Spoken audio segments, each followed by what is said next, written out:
welcome back to part 3 of my interview with Bret Chapman, our digital discipleship pastor. If you missed the previous parts, he shares some wonderful insights about what this ministry is about. But right now, we're going to talk about what exactly this digital space provides in terms of opportunities for evangelism and how this technology can be used as an effective tool. So Bret, can you shed some light on that? Quite honestly, because this is where the bulk of our culture sits and exists. This is the meeting house. This is the town square now. This is the place where everybody comes to kind of engage, share opinions, share thoughts, and for the most part, build out these formations of relationships. And so I think that within the digital ministry context, that it does take almost no effort whatsoever to encourage somebody digitally. You can add a like to a video and it can mean the world to somebody. Should it mean the world? No, it shouldn't mean the world, but it does mean the world. You can add a very brief comment that is just a blessing. I had a video this morning. I watched a young collegiate basketball player, and he was talking about how his faith has become the mission of his life, that his faith is bleeding into every single area of his life as a basketball player. And I was fascinated how that he's then taking the formation of his faith and he's sending it in every possible direction it can go. That when we engage digitally, it can invade in maybe the healthiest way, if that is a fair description, but it can permeate every part of our life, and that we as Christians then become the light. I love Isaiah 60, where it says that we are called to be the lighthouse. We're called to be the light, and all the nations come to the light. That heart, that comment, that saved video, that little tiny moment that took 10 seconds to participate in becomes the light that those that are far from God come to. So basically what you're saying is that everybody can be a light on social media. Oh, everybody yes. Push that like button. Everybody Yeah. can leave that encouraging comment. It's not a space just for the pastors to do. It's not for that specific called person like yourself to do, but basically it's everybody. Each one of us has the ability to use this as a tool for evangelism. Yes. I think it empowers the people that might be a little bit intimidated to share Jesus in the grocery line, or to hold open the door for somebody and just say, hey, have a blessed day. Like, we become intimidated in person so easy. But again, the anonymity for those that are far from God can be the same benefit for us that are near God. That anonymity can still be something that's a blessing. And that would be an empowerment for sure. There's so many different platforms in which we can use, but there's one in particular that you're working on. Is this platform called Twitch. There's so much fun. I can't even. No, it only hit me. They didn't fall. Yes! Cooked butter. Oh my gosh! Dude, please don't let me fall out. Now, I know I myself have never used Twitch, and I have a very vague understanding of what it is. And you're going to have to explain it to me and explain it to everyone watching.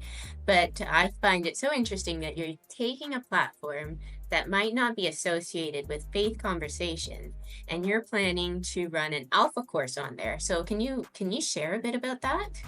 Well, it'll be really difficult to put it into a synopsis, but I'll do my very best. So Twitch, originally known as Justin.tv, started as an opportunity or a way for people to connect to an audience who are watching and engaging in their space. And so then it was the idea to chat or discuss topics in real time through text-based engagement while watching somebody perform an activity. And that activity could be anything from baking to folding laundry to putting makeup on to playing video games or to just walking down the street even. And it was this emergent idea of, I think, what we would now call social media influencers. And this is where the kind of that first kind of opportunity for the character or the caricature of an individual could be loud and boisterous and generate energy and fun and activity, to then people would watch and observe and then subscribe to. Because just like we would have television that we pay monthly to have a bunch of television channels, Twitch was the same kind of idea, where people could then apply to be a subscriber, and then they would basically pay, I think it's in Canada, I think it's $6.99 that you would subscribe to somebody. And you don't have to subscribe, but you can if you really support that person's journey and effort. And just like TV, they're on a couple of nights a week, and they'll be on for a couple of hours at a time, and they'll just present their ideas, their thoughts, and their ruminations. And it has become a very influential space within the world, for sure. So you're planning on holding an alpha course on there. So basically, you have a partnership with somebody who is going, who is already a presence on Twitch, who's going to be running this course. Why don't you share a bit about that?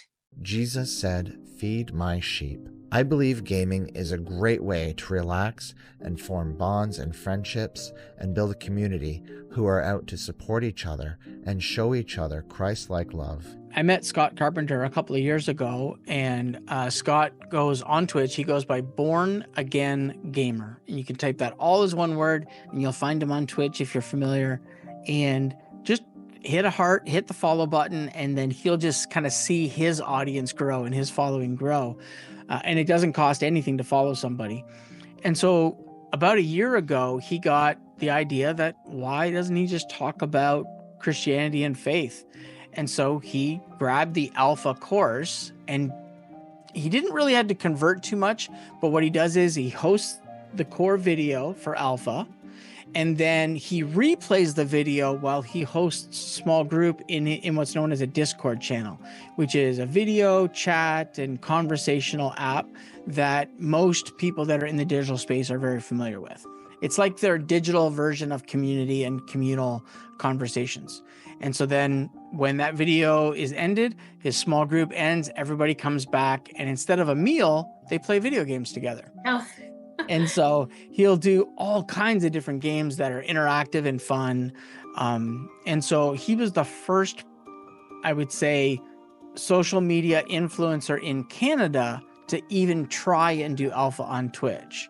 And there's a whole bunch down in the United States, but he was the first in Canada, and no one's done it since. So we're going to do it a second time in partnership with UAC, with Unionville Alliance Church, and Alpha Canada this time. They've got us on their radar, and they're going to watch us and see if there's a way to actually create a program centered around this. And to close the thought with a really quick story, Scott is such a genuine human being, and I love the softness with which he approaches the topics of faith, that during his first round in Twitch, on the very last night, he tells a story of connecting to somebody who was in Alaska in a cabin on a satellite phone, and he was able to lead him to the Lord. Like I just trying to comprehend in my brain the idea that Scott's ministry, which exists in Napanee, Ontario, was able to connect to somebody in Alaska. Yeah. Yeah. So And the beach is just incredible that you can have. oh yeah. Yeah. Wow. It's incredible. I love that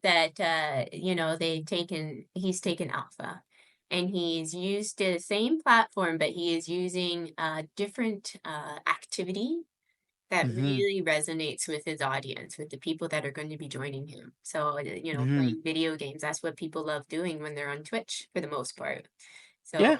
so that's a really creative way of going about hosting the Alpha course here. I think that for us at Unionville Alliance, we're going to be doing a bit of a hybrid in the midst of that, because we're not anticipating that everybody that would join from our community might be video gamers. We're Mhm. hoping that there is some people that are willing to maybe admit that they play video games, but that we're also going to provide our traditional digital experience where people can join a Zoom call and they'll come away from Scott's stream, they'll join a Zoom call. We'll do the small group activity of just kind of sharing our view and perspective of the video and answer and ask a few questions.